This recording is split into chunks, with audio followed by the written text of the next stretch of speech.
Hi అండి. French fries నచ్చిన వాళ్ళంటే ఎవరు ఉండరు కదా! అలానే మా పిల్లలకి కూడా చాలా ఇష్టం అండి. ఇది చాలా ఇష్టంగా తింటారు. బయట నుంచి ప్రిజర్వ్ ఫుడ్ తెచ్చుకొని తినడం మంచిది కాదు కాబట్టి ఇంట్లోనే సింపుల్‌గా ఎలా చేయాలో చూపించబోతున్నాను. మన చేత్తో మనం పిల్లలకి వండి పెట్టడం వల్ల హ్యాపీనెస్ వస్తుంది. హెల్తీగాను ఉంటారు.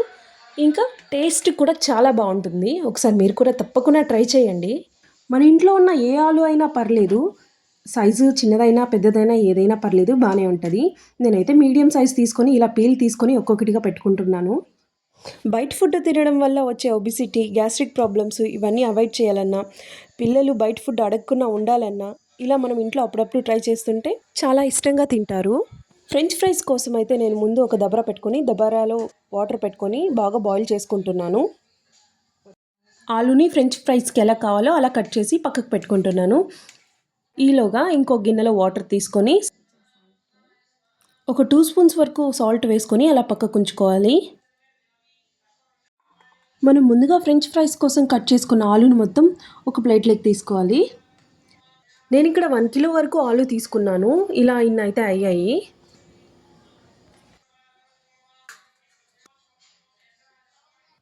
ఇలా ముందుగా మనం తీసుకున్న సాల్ట్ వాటర్‌లోకి వేసుకొని ఒక 10-15 మినిట్స్ అలానే ఉంచేసానండి నేను.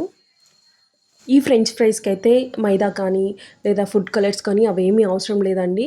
ఇదేం పెద్ద ప్రాసెస్ కూడా ఏం కాదు. ఎవరైనా ఈజీగా చేసుకోవచ్చు. మనం ఆలు కట్ చేసుకునే లోపలే ఇక్కడ వాటర్ కూడా బాగా బాయిల్ అయిపోయాయండి. అందుకే నేను ఫ్రెంచ్ ఫ్రైస్ కూడా వేసేసుకుంటున్నాను. ఇవి ఫుల్‌గా బాయిల్ అవ్వకూడదండి. జస్ట్ ఒక 50% బాయిల్ అయితే చాలు. అలా ఒక 50% బాయిల్ అయ్యాక నేనైతే తీసి పక్కకు పెట్టుకుంటున్నాను. నెక్స్ట్ ఇంకొక టైం కూడా అయ్యేయన్నీ ఉన్నాయండి. వేసేసుకుంటున్నాను. ఇవి కూడా బాయిల్ అయ్యాక నేనైతే ఇక్కడ చిల్లులున్న గిన్నె తీసుకొని దాంట్లో అయితే వేసుకుంటున్నానండి. ఎందుకంటే వాటర్ అంతా కారిపోతాయి కాబట్టి. ఇలా పక్కకు తీసుకున్నానండి చల్లారడానికి. మీరు కావాలంటే ఆయిల్‌లో ఫ్రై చేసుకోవచ్చు. నేను పిల్లలకి ఆయిల్ కూడా పెట్టకూడదు అనుకుంటున్నా కాబట్టి ఎయిర్ ఫ్రైయర్‌లో పెట్టాలనుకుంటున్నానండి. ఇలా 2 స్పూన్స్ వరకు కారం తీసుకుంటున్నాను. మీరు ఓవెన్ ఉంటే ఓవెన్‌లో కూడా చేయొచ్చు.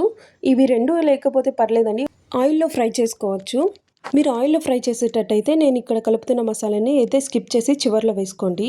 నేను ఇక్కడ ఎయిర్ ఫ్రైయర్ కోసం ముందుగా 2 టీ స్పూన్స్ వరకు కారం, 1 టీ స్పూన్ సాల్ట్, కొంచెం పెప్పర్ పౌడరు, అలానే పసుపు కూడా వేసి బాగా కలిసేటట్టు ఇలా మిక్స్ చేసి పెట్టుకుంటున్నాను. ఇలా మిక్స్ చేసుకున్న దాన్ని ఎయిర్ ఫ్రైయర్‌లో పెట్టి ఒక 20 మినిట్స్ 200 డిగ్రీస్‌లో పెట్టి వేడి చేస్తున్నాను. చూడండి అయిపోయింది. ఇప్పుడు చూద్దాం ఎలా వచ్చాయో. నేనైతే ఫస్ట్ టైం చేస్తున్నానండి ఇలా. పర్లేదండి చాలా బాగొచ్చాయి. చూద్దాం ఇంకా మా పిల్లలు ఏం చెప్తారో మరి. తిని రివ్యూ ఇచ్చేదైతే మా పిల్లలేనండి. ఫస్ట్ అయితే మా బుడ్డది ట్రై చేస్తోంది.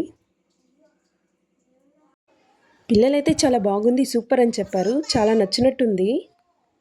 అలానే రెసిపీ మీకెలా వచ్చిందో నాకు ఖచ్చితంగా కామెంట్ అయితే చేయండి. థ్యాంక్స్ ఫర్ వాచింగ్ అండి. ఇలాంటి మరిన్ని వీడియోస్ కోసం లైక్ చేసి సబ్స్క్రైబ్ చేయండి.